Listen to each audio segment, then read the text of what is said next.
자, 오늘 우리에게 들려주시는 하나님의 말씀은 사도행전, 신약성경 사도행전 2장 37절로 42절 말씀입니다.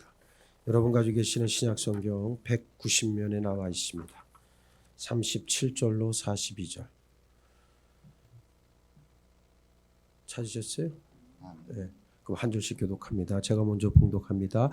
그들이 이 말을 듣고 마음에 찔려 베드로와 다른 사도들에게 물어 이르되 형제들아 우리가 어찌할꼬 하거늘. 베드로가 이르되 너희가 회개하여 각각 예수 그리스도의 이름으로 세례를 받고 죄 사함을 받으라. 그리하면 성령의 선물을 받으리니 이 약속은 너희와 너희 자녀와 모든 먼데 사람 곧 우리 주 하나님이 얼마든지 부르시는 자들에게 하신 것이라 하고, 또 여러 말로 확증하며 권하여 이르되 너희가 이 패역한 세대에서 구원을 받으라 하니, 그 말을 받은 사람들은 세례를 받음에 이날에 신도의 수가 3,000이나 더하더라. 그들이 사도의 가르침을 받아 서로 교제하고 떡을 떼며 오로지 기도하기를 힘쓰니라. 아멘. 할렐루야.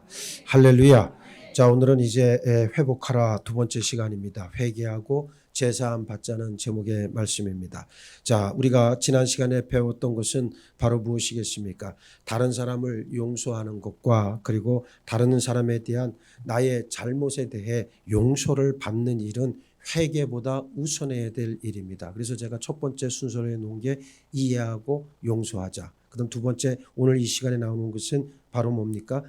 회개하고 제사함 받자. 오늘 말씀을 들을 때 지난 시간에 여러분들에게 말씀드렸던 것처럼 이해와 용서, 화해, 이것은 사랑과의 관계고 회개와 제사함은 하나님과의 관계다. 그래서 사랑과의 관계가 회복되지 않고서는 하나님과의 관계도 회복되지 않는다는 사실을 꼭 아시길 바라겠습니다. 그래서 이 순서를 그렇게 정한 거예요. 자, 본문 38절에서 뭐라고 그랬습니까? 베드로가 이르되 너희가 회개하여 각각 예수 그리스도의 이름으로 세례를 받고 제사함을 받으라. 그리하면 성령의 선물을 받으리니, 그렇게 말씀하고 있습니다. 예수님께서는 요한계시록 2장 5절에서 에베소 교회를 향해서 이렇게 말씀하셨습니다. 그러므로 어디서 떨어졌는지를 생각하고 회개하여 처음 행위를 가지라. 만일 그리하지 아니하고 회개하지 아니하면 내가 내게 가서 내 촛대를 그 자리에서 옮기리라 경고하셨고요. 요한계시록 2장 16절에서 버가모 교회를 향해서는 그러므로 회개하라. 그리하지 아니하면 내가 내게 속히 가서 내 입의 검으로 그들과 싸우리라 말씀하셨습니다. 이처럼 회개를 통한 제사함은 하나님과의 관계에서 가장 기초 근본이 된다는 사실을 우리가 알고 있어야 됩니다. 예수님께서 부활하신 후에 40일 동안 제자들과 함께 하시면서 제자들에게 사명을 주시고 담대한 마음을 부어주셨습니다. 그 후 예수님은 본래 하나님의 보좌로 올라가셨고 제자들은 예수님께서 약속하신 성령님의 임재를 기다렸습니다. 이스라엘의 두 번째 절기였던 오순절, 우리가 흔히 77절 또는 추절이라고 부르는 그 오순절이 되었을 때 성령께서 불의 혀처럼 저들에게 강림하셨습니다. 제자들은 성령으로 충만함을 받고 오순절에 모인 유대인들에게 담대하게 예수 그리스도의 피 묻은 복음을 전했습니다. 이 복음을 들은 유대인들이 예수님의 제자들에게 형제들아 우리가 어찌할꼬 그러면서 자기네들이 어떻게 해야 할지를 물었던 거예요. 그때 베드로가 오늘 말씀과도 같이 너희가 회개하여 각각 예수 그리스도의 이름으로 세례를 받고 제사함을 받으라.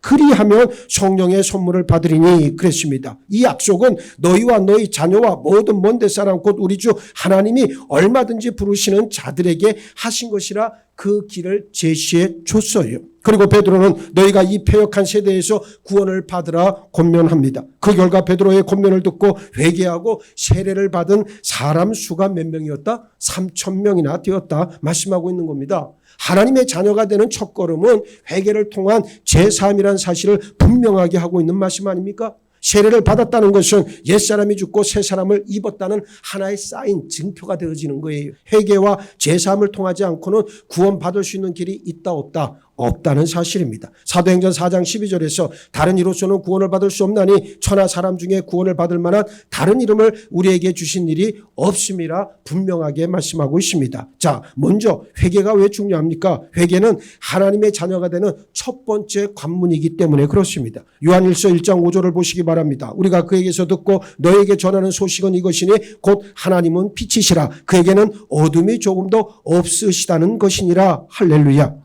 죄는 어둠이기 때문에 빛과 함께할 수 없어요. 이어지는 요한일서 1장 7절 그가 빛 가운데 계신 것 같이 우리도 빛 가운데 행하면 우리가 서로 사귐이 있고 그 아들 예수의 피가 우리를 모든 죄에서 깨끗하게 하실 것이요 그랬습니다. 어둠 즉 죄를 씻어내는 것이 회개요. 회개를 통해서만 빛 가운데로 행할 수 있다는 놀라운 선언의 말씀입니다. 이 말씀이 중요한 것은 빛 가운데로 행한다는 것 때문 아니겠습니까? 빛 가운데로 행하는 것은 바로 무엇을 의미합니까? 예수 그리스도와 동행을 의미하는 아주 중요한 말입니다. 우리 모든 삶에서 하나님의 인도하심과 보호하심을 받는다는 뜻이에요. 회개하지 않는 삶에는 하나님의 은혜가 머물지 않고 오히려 하나님의 징계, 하나님의 심판이 주어집니다. 그러므로 하나님의 은혜를 받기 원한다면, 진실로 하나님의 은혜를 받기를 원하고 사모한다면 매일의 삶에서 자신을 돌아보고 발을 씻는 회개가 필요하다는 사실을 여러분들 시인하고 주장하기 바랍니다. 이게 얼마나 놀라운 말씀입니까? 내가 정말로 하나님의 은혜를 사모하고 하나님의 은혜를 받기를 원한다면 매일의 삶에서 내 발을 씻어내야 돼요. 그러니까 이 얘기인즉슨 다른 게 아닙니다. 회개하지 않는 모든 삶에는 하나님의 은혜가 머물지 않고 오히려 징계가 주어진다는 그 말을 우리들이 다시 한번 곰곰이 한번 생각을 해볼 필요가 있다는 말이죠. 누가복음 13장 1절로 5절을 보면 그때 마침 두어 사람이 와서 빌라도가 어떤 갈릴리 사람들의 피를 그들의 제물에 섞은 일로, 이거 잘 들어보시기 바랍니다.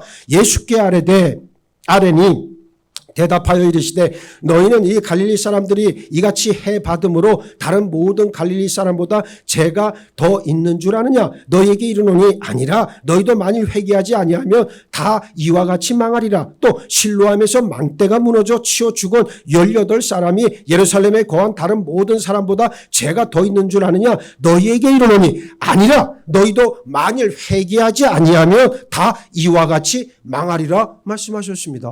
예? 이 말씀에서 핵심 포인트는 뭐예요? 네? 다 죽었어. 어떻게 운이 없게 세상 믿지 않는 사람들 말과 같이 재수 없게 운이 없게 그렇게 죽었어. 그것도 비참하게 죽었어. 뭐 망대에 깔려 죽기도 하고 뭐 사고를 당해 죽기도 하고 죽었어요. 그럼 왜 죽었느냐?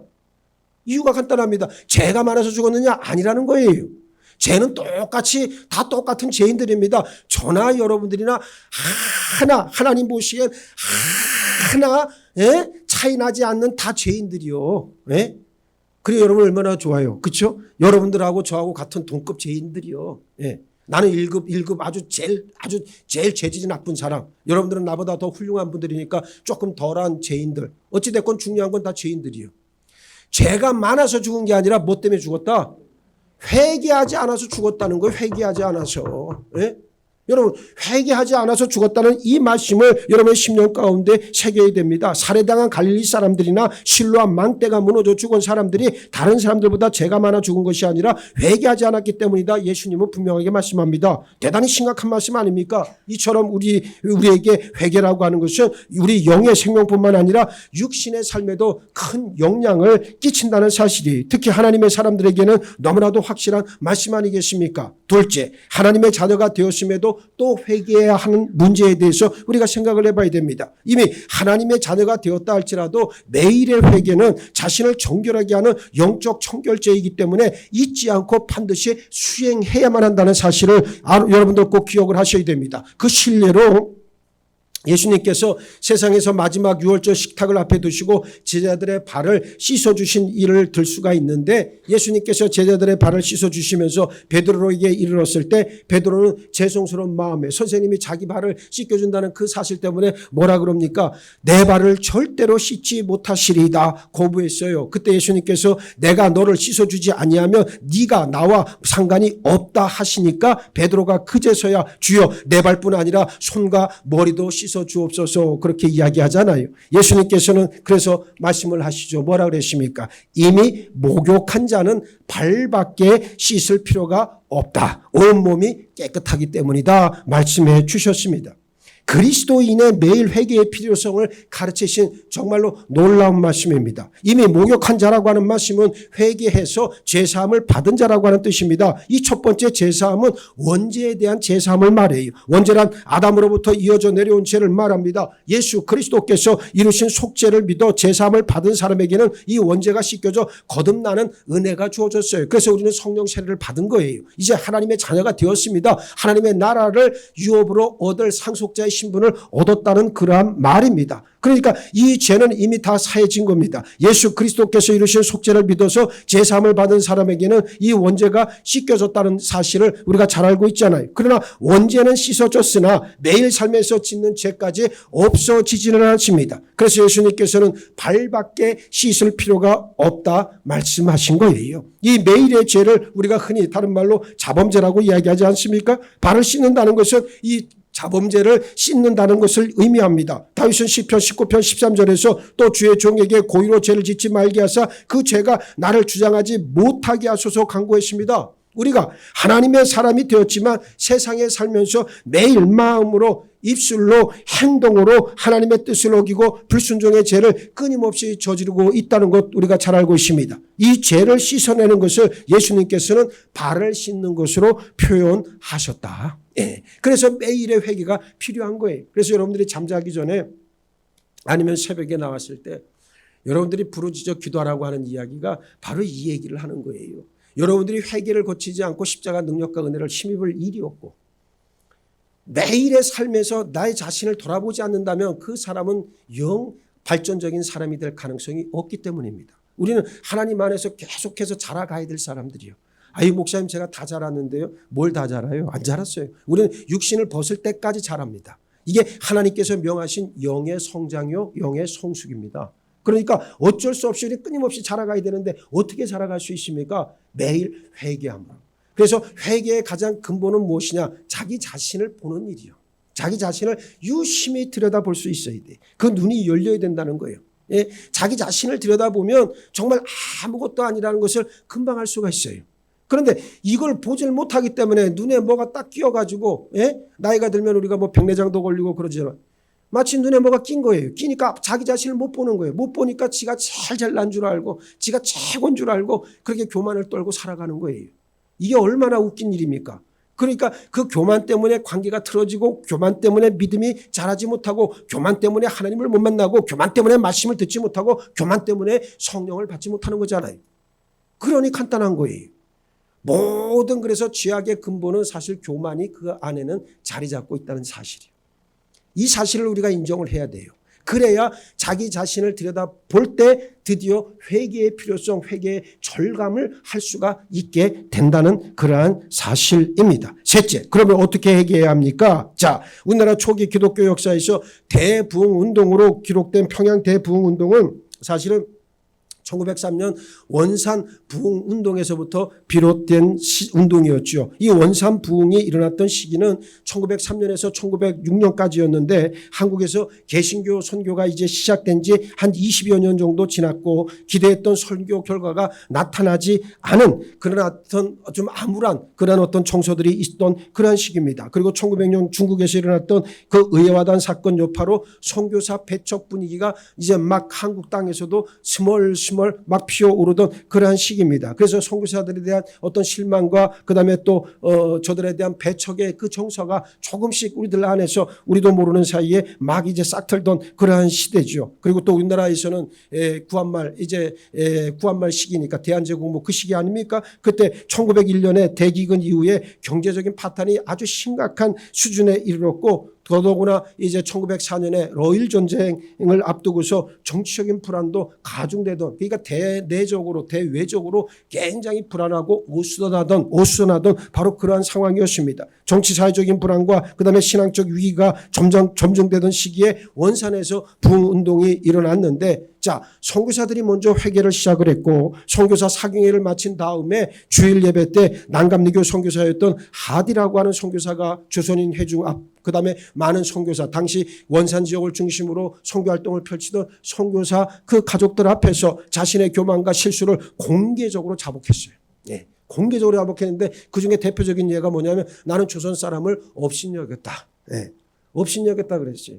예. 정말 저들은 이 사람의 마음속에 이 하디가 의과대학 나온 사람입니다. 굉장히 엘리트 의식에 충만했던 사람이에요.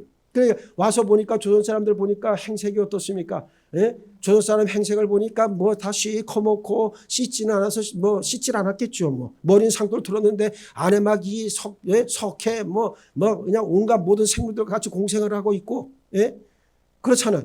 또 겨울에는 그냥 어디 남의 집 사랑방에 모여갖고 하루 왼종일 담배나 끄실러 대며 투전이나 일삼고 뭐 보니까 아무리 봐도 그리고 얼마나 그때만 해도 이런 환경이나 이런 면들이 얼마나 지저분했겠어요. 그렇죠? 위생이나 뭐 모든 면에서 형편없었을 거 아니에요. 그러니까 의학을 전공한 사람의 입장에서 볼 때 조선 사람은 얼마나 미개했겠어. 예? 그러니까 저 조선 사람들은 야만인, 구원받지 못할 야만인. 자기도 모르는 사이에 그런 생각들이 들었을 거 아니에요.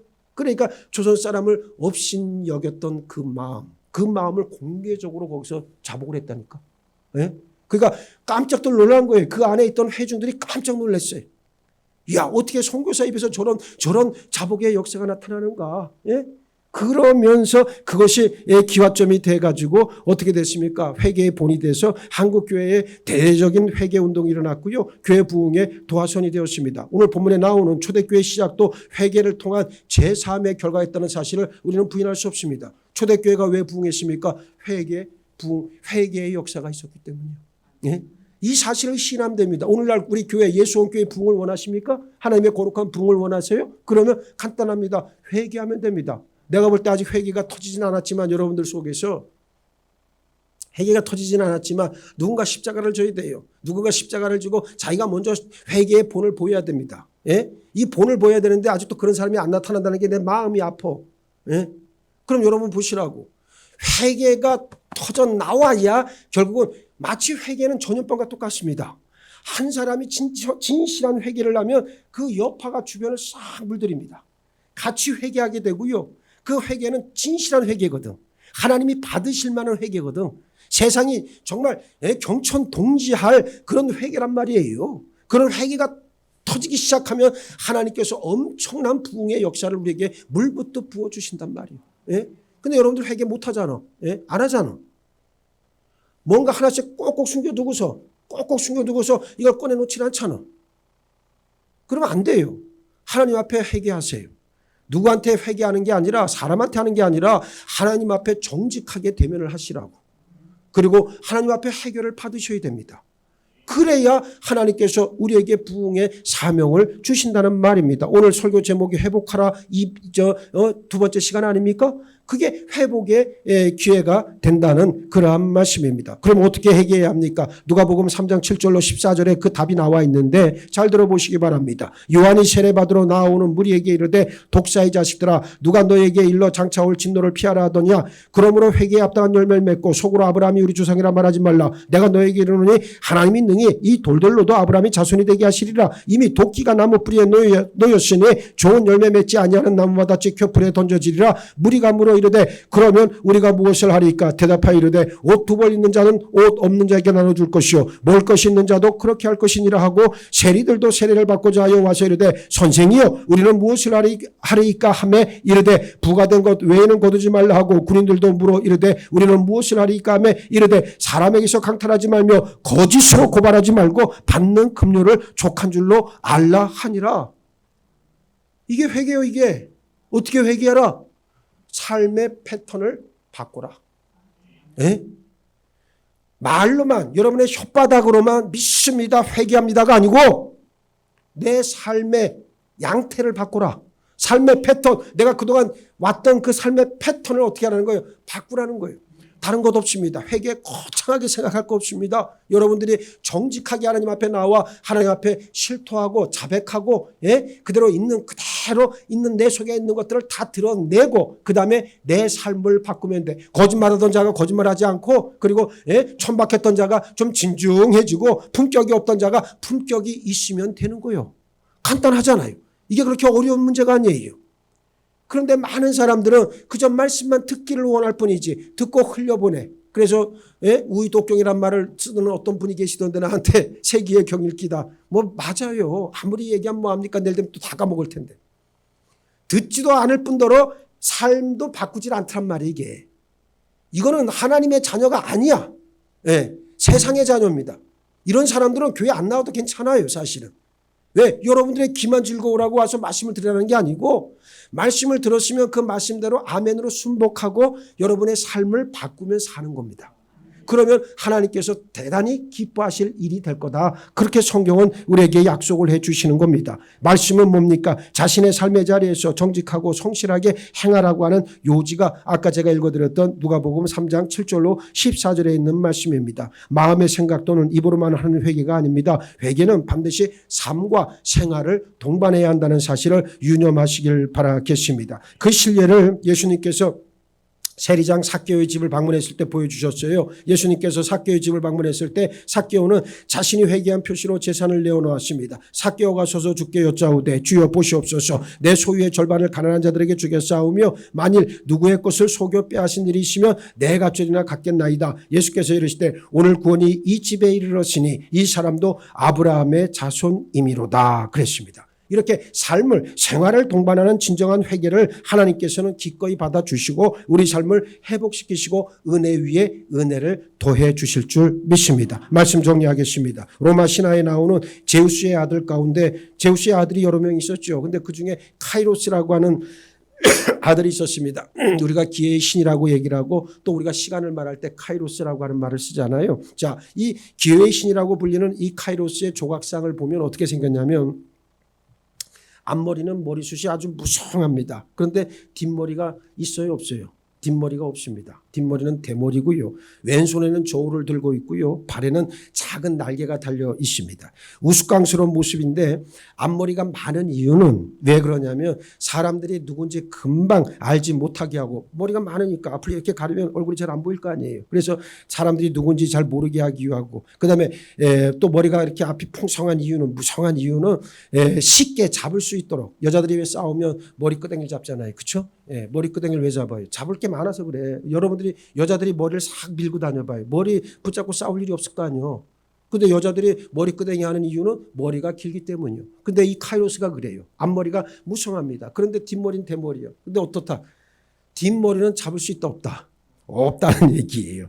한번 지나가면 다시는 붙잡을 수 없다는 것을 나타내고 있어요. 발에 날개가 달린 이유는 뭡니까? 최대한 빨리 사라지기 위해서고요. 왼손에 있는 저울은 기회가 왔을 때 옳고 그름을 빨리 판단해서 빨리 결단하라는 의미입니다. 이게 바로 기회의 신의 모습이요. 여러분들에게 기회가 한정없이 있는 게 아닙니다. 회개에도 기회, 때가 있다는 걸 아셔야 됩니다. 야곱의 아들 에서는 회개할 기회를 얻지 못했다 성경은 말씀하잖아요. 예수님께서 심판주로 세상에 다시 오시기 전에 지금이 바로 무엇입니까? 회개의 유일한 기회입니다. 이 기회는 어느 날 갑자기 사라지고 말 거예요. 기회는 지나고 나면 잡을 수 없습니다. 하나님께서는 요한일서 1장 9절에서 만일 우리가 우리 죄를 자백하면 그는 미쁘시고 의로우사 우리 죄를 사하시며 우리를 모든 불의에서 깨끗하게 하실 것이요 분명하게 약속해 주셨습니다. 우리가 우리 죄를 자백하기만 하면 하나님께서 어떻게 한다는 거예요? 우리 죄를 다 사해 주시고 모든 불의에서 우리를 깨끗하게 해 주실 것이다 약속해 주셨습니다. 오늘도 약속의 말씀 굳게 믿고 매일의 삶 속에서 진정한 회개로 우리 삶이 회복되고 하나님의 은혜로 충만해서 복된 삶을 다 살아내는 우리 예수원교회 모든 믿음의 지체들이 되시기를 예수의 이름으로 축복합니다. 축복합니다. 축복합니다. 내 삶이 바뀌길 원합니다. 내 언어가 바뀌길 원하고 내 몸짓이 바뀌길 원합니다. 그저 입으로 말로만 하는 회개가 아니라 내 생활, 내 삶이 온전히 바뀌어 정직하게 그리고 성실하게 하나님의 뜻에 따라 오늘도 진리의 삶을 살아내는 우리 모두로 세워 주옵소서. 약속의 말씀 굳게 잡고 매일의 삶 가운데 진정한 회개의 자리로 나아가 우리 삶이 치유받고 회복되는 하나님의 풍성한 은혜를 우리에게 물붓듯 부어 주옵소서. 감사하오며 우리 주님 예수 그리스도 이름 받들어 기도하옵나이다. 아멘.